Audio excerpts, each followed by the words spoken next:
Profesor, mengapa wajah saya lebih mirip ayah, tetapi senyuman saya seperti ibu? Itulah misteri pewarisan. Mari kita buka buku genetik ajaib. Gina, selamat datang ke alam DNA.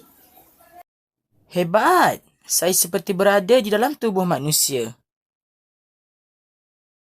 DNA ialah kitab kehidupan yang menyimpan semua maklumat genetik. Di dalam DNA terdapat gen yang menentukan ciri-ciri kita. Manusia mempunyai 46 kromosom atau 23 pasang. Jadi, semua ciri saya tersimpan di sini? Tepat sekali. Alel dominan lebih mudah ditunjukkan. Alel resif hanya muncul dalam keadaan tertentu.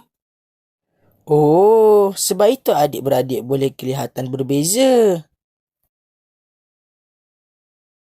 Kadang-kala berlaku mutasi, iaitu perubahan pada gen atau kromosom. Mutasi boleh menghasilkan ciri baharu dan ada juga yang menyebabkan penyakit. Ilmu genetik digunakan dalam perubatan, pertanian dan penyelidikan.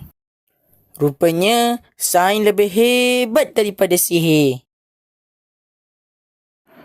Tahniah, kamu telah menguasai rahsia pewarisan. Anugerah ahli genetik muda menjadi milik kamu. Sekarang, saya dah faham DNA, gen, kromosom, alel dan mutasi.